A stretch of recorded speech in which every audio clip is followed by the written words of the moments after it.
नमस्कार दोस्तों, बहुत-बहुत स्वागत है आपका अपने चैनल टीचर एजुकेशन 360 में। अभी आप देख रहे थे हमारी वेबसाइट भी आई है, उसका नाम लिखा हुआ था। तो आज हम अपना हिंदी नाटक जो कि लास्ट नाटक है, अंतिम नाटक है, भाग 14 इकाई 8 हमारी चल रही है। अंतिम नाटक है महाभोज जो कि मन्नू भंडारी जी का है। तो महाभोज नाटक जो है एक राजनीतिक नाटक है। इसके अभी हम तथ्य भी कर लेते हैं शुरुआत में कि कौन-कौन से इसके महत्वपूर्ण तथ्य हैं। उसके बाद हम इसका कथानक करेंगे, पात्र करेंगे, उसके बाद आगे हम इस नाटक को, क्योंकि ये नाटक ज़्यादा बड़ा है नहीं। तो पहला तथ्य देखें तो इसका रचना काल जो है वो 1979 ईस्वी जो है इसका रचना काल है। फिर 1980 से 81 ईस्वी के लिए इसको जो है उत्तर प्रदेश हिंदी संस्थान द्वारा पुरस्कार से भी सम्मानित किया गया है।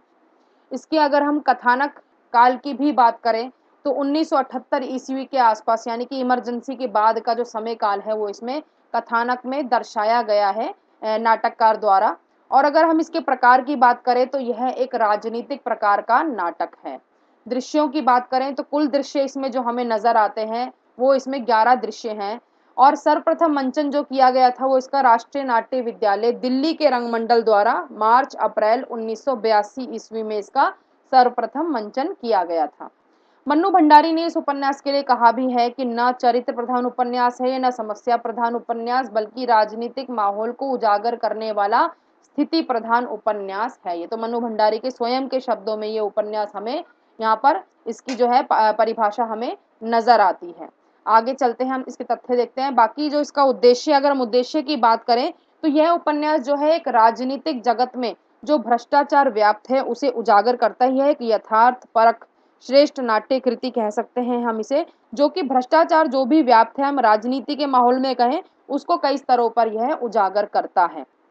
और इसमें देखें तो मुख्य उद्देश्य यही है कि राजनीति जगत में जो भी भ्रष्टाचार है उसे उजागर करना। यह महज चुनावकालीन राजनीतिक यथार्थ को प्रकट करता है, जिसमें राजनीतिक जगत में व्याप्त भ्रष्टाचार को दर्शाना ही इसका मुख्य उद्देश्य है। और इस उपन्यास में अगर हम देखें तो जो निर्वाचन क्षेत्र लिया गया है इसमें, जहां पर चुनाव होते हैं, वो जगह का नाम है सरोहा, जिसमें होने वाले उपचुनाव के दरमियान विशेषर एक व्यक्ति है जिसका नाम है बीसू, उसकी हत्या की घटना होती है। और उसके परिप्रेक्ष्य में जो है नाटककार जो राजनीति वहां चल रही होती है उसमें जितने भी भ्रष्टाचार जितने भी प्रकार के होते हैं उसको यथार्थवादी शैली में नाटककार ने यहाँ पर बताया है। तो आप इसको पढ़ सकते हैं कि सरोहा निर्वाचन क्षेत्र में होने वाले उपचुनाव के दरमियान विशेषर यानी कि बीसू की हत्या की घटना के परिप्रेक्ष्य में नाटककार ने चुनावी राजनीति में व्याप्त भ्रष्टाचारों को यथार्थवादी शैली में बताया है। तो यही इसका मुख्य उद्देश्य है। और इसमें बहुत सारे जो है हमें इसकी शैली में उद्देश्य नजर आते हैं, जैसे कि विशेषर की हत्या को भुनाने की भ्रष्ट राजनीति तो है ही। द साहेब जो इसमें मुख्यमंत्री हैं, जब मैं पात्र पढ़ाऊंगी तो समझ में आएगा आपको। और सुकुल बाबू जो कि भूतपूर्व मुख्यमंत्री हैं, उनकी जोड़ तोड़ की राजनीति क्या है, वो कैसे वोटों की राजनीति करते हैं, कैसे चुनाव के समय झूठे आश्वासन और प्रलोभन दिए जाते हैं, कैसे कुर्सी को हथियाने के यहाँ पे दाव पेच खेले जाते हैं, अवसरवादिता, उनका स्वार्थ, सब इधर नजर आता है हमें। नैतिकता और आदर्श की दुहाई देने वाले जो भी सफेद पोश नेता हैं, वो कथनी और उनकी करनी में कैसे अंतर है वो भी हमें इस नाटक से समझ में आता है। प्रेस यानी कि समाचार पत्र या पत्रिकाएं कहें तो उनकी कैसे खरीद फरोख्त होती है, पुलिस तंत्र का जो दुरुपयोग होता है वो भी सब नजर आता है, उनकी गुंडागर्दी, उनका राजनीतिक हस्तक्षेप।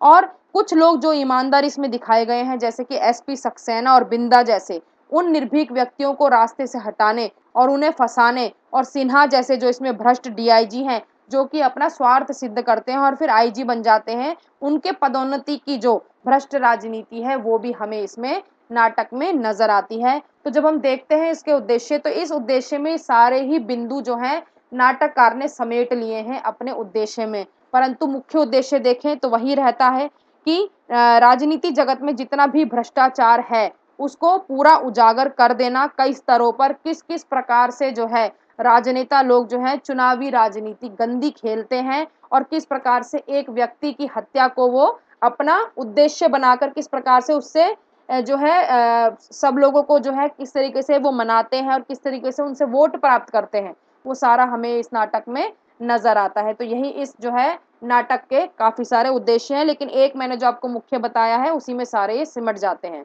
पात्रों की बात करें तो इसमें काफी सारे पात्र हैं। पहला पात्र जो हमें नजर आता है वो द साहेब का पात्र है, जो कि एक मुख्यमंत्री हैं। और वो सत्तारूढ़ दल के मुख्यमंत्री हैं। इसका केंद्रीय पात्र है इस नाटक का और बड़े ही कुशल राजनीतिज्ञ हैं। राजनीति के हर दाव पेच में बड़े ही माहिर हैं। बड़ा दोहरा व्यक्तित्व उनका दिखाया गया है और साथ-साथ जो है वो बड़ा ही विरोधाभास चरित्र है उनका। यानी कि कथनी करनी में उनका अंतर, कैसे वो अपने अंदर कुछ और मन में रखते हैं और बाहर कुछ और रखते हैं। बड़ा ही स्वार्थी चरित्र है। चापलूसों के जो है बड़े संरक्षक हैं, वो बड़े उनको उनकी संरक्षण करते हैं, उनको जो है सहेज के रखते हैं ताकि उनका फ़ायदा उठा सकें। दूसरे हैं सुकुल बाबू, जो कि प्रांत के भूतपूर्व मुख्यमंत्री हैं। द साहिब के प्रतिद्वंदी और प्रतिपक्ष के जुझारू नेता है। बोलचाल में बड़े ही फूहड़ हैं, गाली गलौज करते हैं और दूसरे के दुख पर जो है घड़ियालू आंसू बहाने वाला एक झूठा चरित्र हमें नजर आता है सुकुल बाबू का। तीसरा हम देखें तो अप्पा साहिब जो है इसमें एक पात्र है जो कि सत्तारूढ़ पार्टी के अध्यक्ष इसमें हैं और द साहिब के विश्वास जो है भाजन है और द साहिब के दल के अध्यक्ष हैं। पांडे जी जो है वो द साहिब के निजी सचिव इसमें हमें नजर आते हैं इस पात्र में। फिर लखन जो है वो द साहिब का एक विश्वास पात्र है। सरोहा चुनाव के लिए जो है इसमें प्रत्याशी भी है और लखन का जब हम नाम देखते हैं, लखन के बाद जो अगला पात्र आता है वो हमारी जमुना बहन है। इसके बाद जमुना बहन जो है वो द साहिब की पत्नी है। तो इसमें बहुत सारे पात्र हैं इस नाटक में। सक्सेना की बात करें, इसके बाद सक्सेना आएगा पात्र जमुना बहन के बाद। तो सक्सेना जो है उसका पूरा नाम जो है एसपी सक्सेना है और वो बड़ा ही कर्तव्यनिष्ठ और मानवीय संवेदनाओं से युक्त भावुक और ईमानदार पुलिस अफसर इसमें दर्शाया गया है। यानी कि ईमानदार लोगों में से एक पात्र हमें पहला मिलता है यहाँ पे सक्सेना यानी कि एसपी सक्सेना। उसके बाद अगला पात्र आता है हमारा सिन्हा, जो कि एक डीआईजी है। यानी कि उसका पद जो है वो डीआईजी का है और ये बड़ा ही स्वार्थी चरित्र इसमें हमें नजर आता है और जो है बड़ा ही क्रूर है, बड़ा निर्मम है, बेईमान है और अहले दर्जे का भ्रष्ट अधिकारी जो है इसमें हमें सिन्हा जो है नजर आता है। उसके बाद श्रीमती सिन्हा जो है वो डीआईजी की पत्नी है। दत्ता बाबू मशाल साप्ताहिक हैं जो उसके संपादक हमें इसमें नजर आते हैं, दत्ता बाबू। और उसके बाद जो भवानी है वो मशाल जो साप्ताहिक जिसके की संपादक हैं दत्ता बाबू, उसी के सहायक संपादक हैं। उसके बाद एक पात्र आता है महेश, जो कि रिसर्च स्कॉलर और सूत्रधार है इस नाटक में। और उसके बाद जो अगला हमारा पात्र आता है वो है नरोत्तम, जो कि एक प्रेस रिपोर्टर इसमें दर्शाया गया है नाटक में। तो ये काफी सारे 13 पात्र जो है मैंने आपको इनके बारे में बता दिया है। और जो बाकी पात्र हैं उनमें है मोहन सिंह, जो कि एक पुलिस कांस्टेबल है। उसके बाद पात्र आता है हमारा रत्ती, जो कि दा साहेब का पीए है यानी कि पर्सनल असिस्टेंट है। उसके बाद हीरा जो है वो बीसू का बाप है, यानी कि जो विशेश्वर जो कि अशरीरी चरित्र है उसका बाप है जिसकी हत्या कर दी जाती है। और बीसू जो है वो एक अशरीरी पात्र है जो कि हरिजनों का हमदर्द जिसे मार दिया गया है और उपन्यास का आरंभ भी उसकी हत्या से होता है। और सरोहा गांव हरिजन टोले का ये एक शिक्षित युवक था जो कि हीरा का 28 वर्षीय पुत्र है, अविवाहित था ये और गांव के सवर्णों का किरकिरी पात्र था, क्योंकि इसने हरिजन जो लोग हैं उनकी शिक्षा के लिए काफी सारा काम किया है, इसलिए तो इसकी हत्या कर दी गई है और इसी की हत्या पे ही सारे लोग महाभोज मना रहे हैं। यही इस नाटक में जो है संदेश दिया गया है। यही बीसू जो है इस हम नाटक का जो है इसे नायक पात्र भी कह सकते हैं। उसके बाद अगर हम देखें तो बहुत सारी बातें हैं बीसू के बारे में कि जन चेतना और जन जागरण के प्रति बड़ा गंभीर और दृढ़ संकल्प वाला है। उसके बाद अगर हम पात्र देखें तो बिंदा आता है जिसका पूरा नाम बिंदेश्वरी प्रसाद है, जो कि इसी बीसू का यानी कि विशेषर का बड़ा घनिष्ठ मित्र है। लोगों की निगाह में बड़ा ही बदमिजाज चरित्र है और बीसू की जब मौत होती है तो उसकी सच्चाई के प्रति सतत और अनवरत जो है प्रयत्न करता है ये और दा साहिब को खरी खोटी सुनाता है और एसपी सक्सेना से निडरता पूर्वक जो है बीसू की हत्या के विषय में अपना बयान भी देता है और पुलिस के अत्याचारों का शिकार पात्र भी है। अंत जब होता है नाटक का तो इसी के करहाने की आवाज के साथ ही नाटक का अंत होता है। रुकमा जो है वो यही बिंदा की जो है पत्नी जो है इस नाटक में दर्शाई गई है, जो कि बड़ी ही दिलेर है, हम कह सकते हैं। रुकमा जो है बहुत ही बोलने वाली औरत में से है जो कि अपने पति बिंदा की तरह ही है और स्वभाव से उग्र है और विशेषर की चेली और उसे भाई ये मानती थी जिसकी हत्या हो गई है। उसके बाद हमारे 2-3 पात्र और रह जाते हैं। जोरावर जो है सरोहा का जमींदार नुमा जो है नव धनांडे किसान जो है एक पात्र है जोरावर। इसमें जोरावर की अगर हम इसमें बात करें तो जोरावर जो है जाट वर्ग का प्रतिनिधि पात्र है, साथ में द साहिब का एक वरद हस्त पात्र है, जो कि द साहिब का हम राइट हैंड कह सकते हैं। सामंती व्यवस्था का प्रतीक पात्र भी है ये, और द साहिब के साथ साथ इसको पुलिस का संरक्षण भी प्राप्त होता है जोरावर को। उसके बाद आगे पात्र देखते हैं। काशी एक पात्र है इसमें, जो कि सुकुल बाबू जो है भूतपूर्व मुख्यमंत्री, उसका विश्वसनीय कार्यकर्ता है। थानेदार सरोहा का थानेदार है, जोरावर का जो है चमचा है। फिर लठेत जो है जोरावर का एक आदमी है, लड़की है इसमें एक जोरावर की। उसके बाद आता है एक पात्र जोगेश्वर साहू, जो कि सरोहा का एक बनिया लिया गया है इसमें पात्र। फिर बेदी जो है इसमें एक इनकम टैक्स कमिश्नर है। इसमें लोचन भैया जो है वो द साहिब के मंत्रिमंडल में शिक्षा मंत्री है, जिनका पूरा नाम त्रिलोचन रावत है। और ये जो है छल कपट और स्वार्थ की राजनीति से काफी दूर है, और यह भी एक आदर्शवादी चरित्र इसमें दिखाया गया है। तो ये सारे पात्र जो हैं बहुत सारे हैं, इसमें 27 पात्र मैंने आपको इसमें लिखवा दिए। कुछ थोड़े ज्यादा जरूरी है, जैसे दास साहिब जो है वो धुरी पात्र हम कह सकते हैं, और साथ में विशेषर जो बीसू जिसकी हत्या की गई है, वो चाहे तो अशरीरी पात्र है, लेकिन उसका महत्व जो है इस नाटक में खत्म नहीं होता। इस नाटक का नायक की अगर हम बात करें तो हमें इसमें विशेषर बीसू ही नजर आता है। तो ये सारे पात्र इसमें हमें नजर आते हैं। दृश्य विधान की बात करें तो कुल इसमें 11 दृश्य लिए गए हैं। 11 दृश्यों में क्या क्या घटित होता है वो इसमें सामने मैंने लिख रखा है। तो पहले दृश्य की जब बात करते हैं तो गांव का मैदान है इसमें, जिसमें कि बीसू की माँ जो है वो रोती हुई नजर आती है इसमें पहले दृश्य में। दूसरे दृश्य की जब हम बात करते हैं तो उसमें शहर मशाल साप्ताहिक का कार्यालय दिखाया गया है। तीसरे दृश्य की जब हम बात करते हैं तो दा साहेब की कोठी का भीतरी भाग है, और चौथे दृश्य में गांव का मैदान है। एक और भाषण देने के लिए मंच, और दूसरी ओर खुले में बिंदा नरोत्तम से बातें कर रहा है। पांचवें दृश्य में दा साहेब का कमरा, वो अप्पा साहिब और पांडे जी के साथ बैठे हैं। छठे दृश्य में मशाल साप्ताहिक जो है उसका दफ्तर दिखाया गया है, चपरासी लड़का फाइलें जमा रहा है, और वही बिंदा और महेश बैठे हैं और दत्ता साहब हड़बड़ाए से आते हैं। सातवें दृश्य में गांव के पंचायत घर में सजावट हो रखी है, चारों ओर बड़ी ही चहल पहल मची हुई है। आठवें दृश्य में गांव का थाना दिखाया है, थानेदार द्वारा चौकीदार को आदेश देता है, और थाने के बाहर मैदान में जमा हो रखे हैं लोग। एक और महेश जो है थोड़ी दूर पर गुंडा किस्म के लड़कों का दल है, और तीसरी ओर हीरा को घेर कर कुछ लोग वहां पर बैठे हुए हैं। नौवें दृश्य में जो है गांव का रेस्ट हाउस है, चौकीदार की आवाज आ रही है, एक ओर से महेश का प्रवेश होता है और जोर जोर से दरवाजा पीटते हुए सक्सेना को पुकारता है। 10वें दृश्य में दा साहिब की बैठक है, पांडे जी द्वारा कुछ कहते हैं वो, और भीतर से जमुना बहन हड़बड़ाती हुई लखन के पास आती है। और 11वें दृश्य में गांव में जो है जोरावर, जो मैंने आपको बताया था जो जाटों का प्रतिनिधि है, उसके घर की चौपाल दिखाई गई है, नाचने वाली का नाच चल रहा है और लठेत भी वहीं बैठा है। जोरावर, पंडित जी और लखन का प्रवेश होता है, लखन के चेहरे पर मिला जुला भाव यहाँ पर हमें नजर आता है। तो ये 11 कुल दृश्य हमें इस नाटक में नजर आते हैं।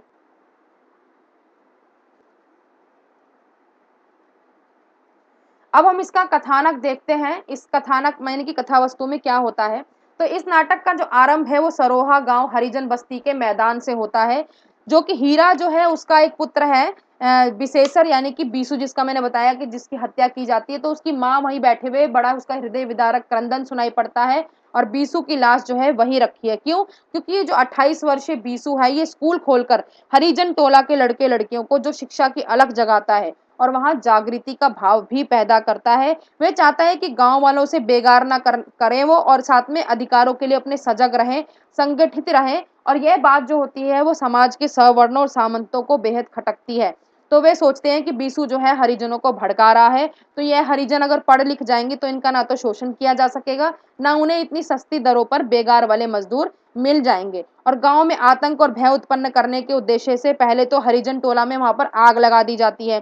सैकड़ों घर जो होते हैं वो जलकर राख हो जाते हैं, कई हरिजन जो है वो जिंदा वहां पे जल जाते हैं। और इस अमानवीय घटना के बाद जो है विशेषर की भी आत्मा करहा जाती है, और वह ग्रामीणों को इकट्ठा करने लगता है, जिसका परिणाम होता है विशेषर की हत्या। यानी कि हीरा का जब पुत्र विशेषर जो है शिक्षा की अलख जगा रहा है, तो वहां पर विशेषर की हत्या वहां पर कर दी जाती है, और इसी हत्या के साथ जो है इस नाटक का प्रारंभ होता है। और इस नाटक के प्रारंभ के बाद जो पहला दृश्य हमें नजर आता है, इसमें होता है कि वहां पर अब चुनाव आने वाले हैं। अब विशेषर की तो हत्या कर दी है, जो कि वहां पे शिक्षा की गांव में अलख जगाना चाहता था हरिजन लोगों में, लेकिन उसकी हत्या इसलिए तो की गई ताकि कोई भी हरिजन व्यक्ति जो है पढ़ लिख ना पाए, ताकि उन्हें अपने अधिकारों के बारे में ना पता चले। उसके बाद सरोहा में जो है चुनावों का आगमन हो जाता है।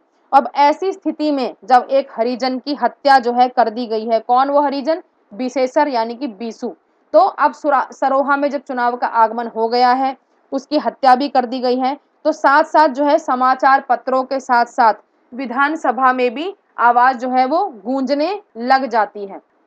कि कहीं अब जो है इस हत्या को का इल्ज़ाम जो है मंत्रियों पर ना आ जाए, तो इसलिए सब लोग अपने-अपनी तरफ से यत्न करने शुरू कर देते हैं और उसका राजनीतिक फ़ायदा जो है सारे के सारे लोग उठाते हैं। दा साहिब और सुकुल बाबू जो होते हैं वो बीसू की हत्या को अपने-अपने ढंग से भुनाना चाहते हैं। वे घड़ियाली आँसू बहाते हैं, अपने स्वार्थ की रोटियाँ सेकते हैं, वोट की राजनीति करते हैं, साथ-साथ वो इसे हत्या को आत्महत्या का रंग दे देते हैं और अपने पक्ष में करने के लिए जुगत लगाते रहते हैं। वे इस घटना की जो जाँच होती है उसका ज़िम्मा जो है वो डीआईजी सिन्हा को सौंपते हैं और एसपी सक्सेना जो है वो ग्रामीणों का बयान दर्ज करने गाँव में पहुँच जाते हैं।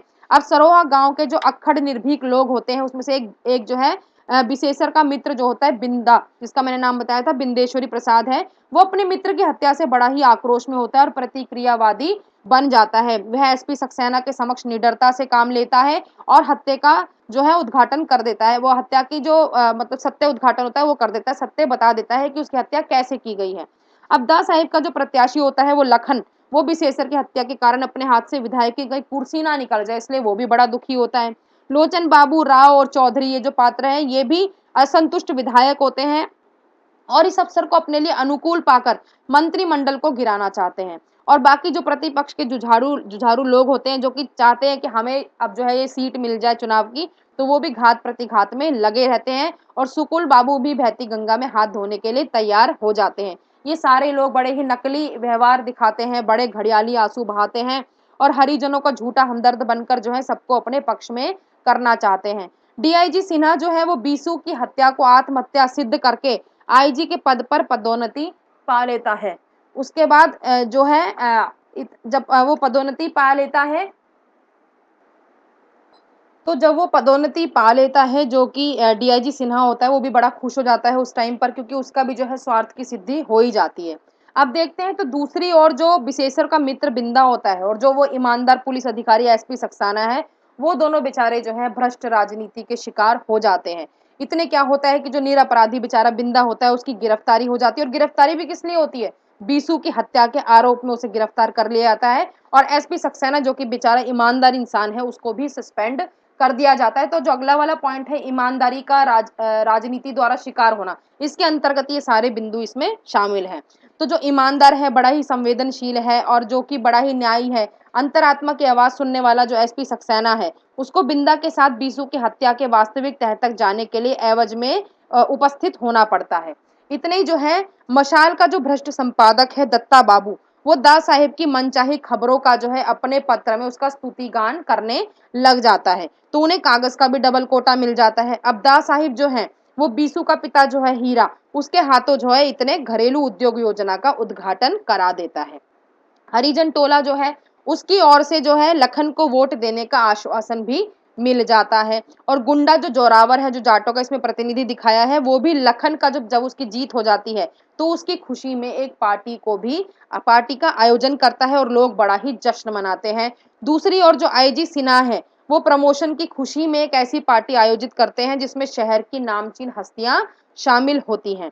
बीच बीच में थाने का दृश्य भी दिखाते रहते हैं जिसमें थानेदार द्वारा द्वारा जो है निरपराध बिंदा को पीटना और उसके करहाने का स्वर जो है सुनाई पड़ता है और दा साहेब को जो है जमुना बहन मशाल का ताजा अंक पढ़कर सुनाती है अंत में कि घरेलू उद्योग योजना का रुपया मिलते ही हरिजनों और खेत मजदूरों में उत्साह की नई लहर और दा साहिब एकदम से बोल उठते हैं कि जिस दिन गांव की हालत सुधरेगी उस दिन बापू का सपना पूरा होगा। और नाटक का जो अंत होता है, जो आपको इसमें अंतिम लाइन नजर आ रही है वो कि बिंदा के करहाने की आवाज के साथ नाटक का अंत, तो उसी के साथ में जो है इस नाटक का अंत होता है जब वहां पर थाने के अंदर जो है बिंदा जो है करहा रहा होता है क्योंकि उसकी पिटाई करी जा रही होती है जबकि उस बेचारे ने तो कोई अपराध किया ही नहीं, फिर भी उसको अपना जो मित्र है विशेषर यानी बीसू, उसकी हत्या के आरोप में उसको भी जो है पकड़ लिया गया। साथ साथ उसके साथ में एसपी सक्सेना जो है उस बेचारे को भी वहां पर सस्पेंड कर दिया जाता है। तो अगर हम देखें तो ये महाभोज नाटक की जो कथा हमें नजर आती है,